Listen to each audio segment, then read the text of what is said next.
Gente, eu sou Jorge Leibe e estou aqui para ministrar sobre cerimonial e liturgia. Espero ter você nesse módulo, nessa disciplina muito importante para o serviço do culto cristão. Aqui você vai aprender os tipos de culto, você vai aprender a fazer um roteiro, você vai aprender sobre ordem nos cultos e muito mais.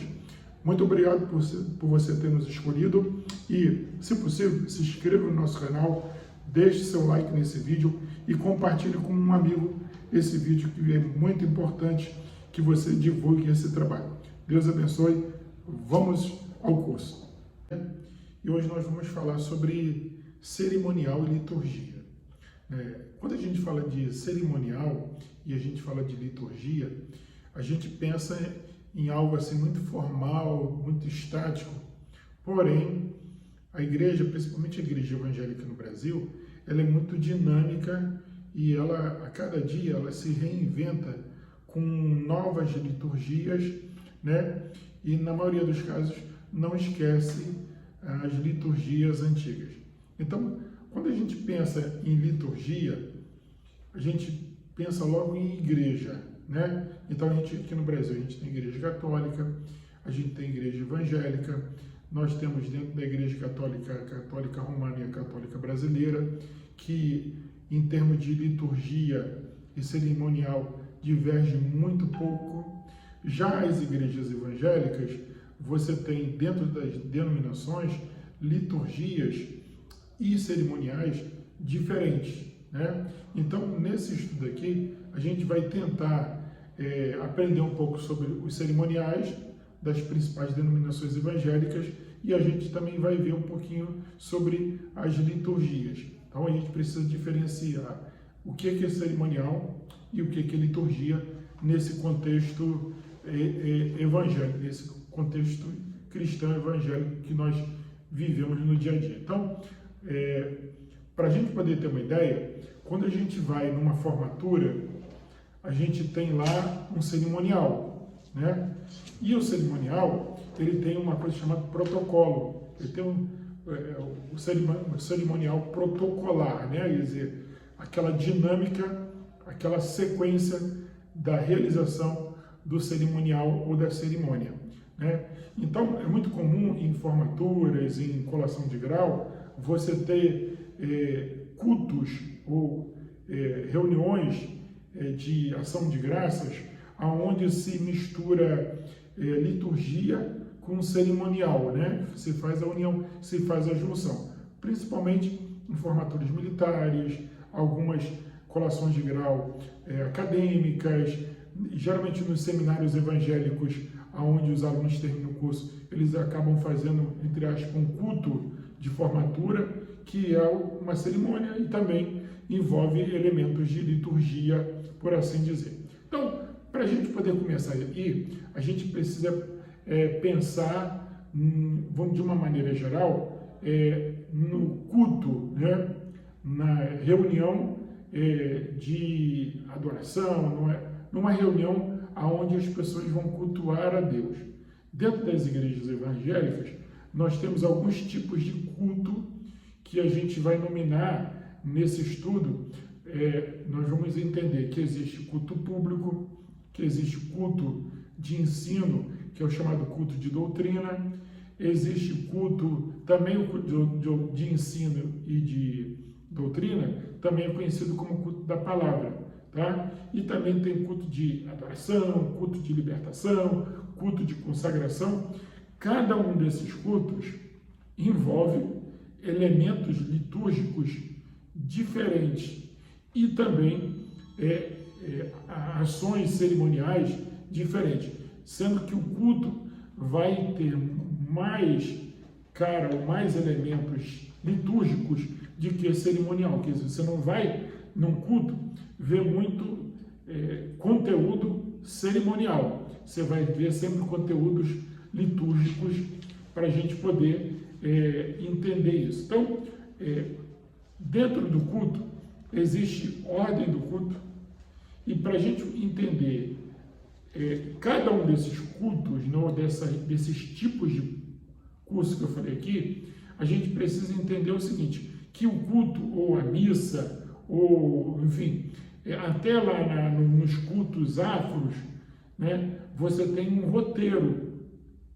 E o roteiro que a gente vai trabalhar mais aqui, que é o nosso campo, que é o culto evangélico, ou a reunião, né, congregacional, se tem um roteiro de denominação para denominação. A maior denominação brasileira, que é a Assembleia de Deus, ela traz no seu bojo um roteiro de culto bem simplificado, né? Agora, as denominações mais novas, como comunidades, né, uma série de denominações mais recentes, elas modificaram esse roteiro tradicional da Assembleia de Deus e adotaram roteiros um pouquinho diferentes, que nós vamos falar aqui também. Bom, para a gente poder entender, nós vamos aqui falar um pouquinho sobre...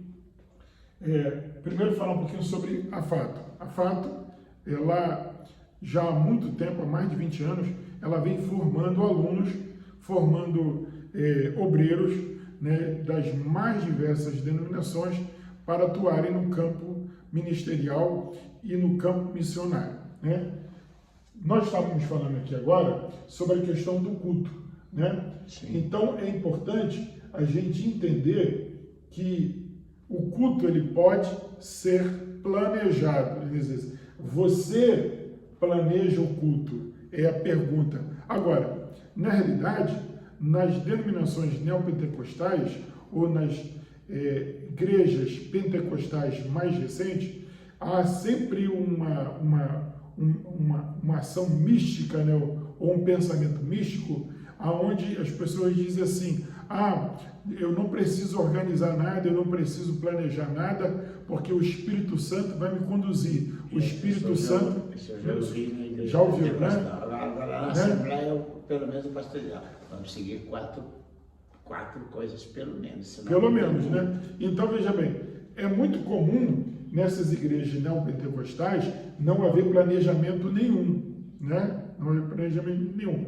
Porém, se a gente perceber, mesmo nessas denominações onde não há planejamento nenhum, eles têm um roteiro quase que intuitivo, né? Eles chegam na igreja, eles dobram o joelho, oram, né, por um período, depois eles começam a cantar, depois eles começam a dar as oportunidades, depois eles dão tipos de oportunidade para louvar um hino, oportunidade para dar um testemunho, oportunidade para uma apresentação especial de um conjunto de dança ou de música. Depois tem o que? A pregação da palavra, que eles chamam de pregação oficial, né? Quer dizer, mesmo quando eles não planejam, eles já têm uma rotina, já tem um roteiro, rotina, vamos dizer assim, vem de roteiro aqui, e já tem um roteiro que eles seguem de forma intuitiva. Necessariamente, eles não aprenderam isso no banco escolar, não vieram num curso aprender, eles aprenderam vendo outras pessoas fazerem e eles passam a fazer de forma, né, imitando as outras pessoas.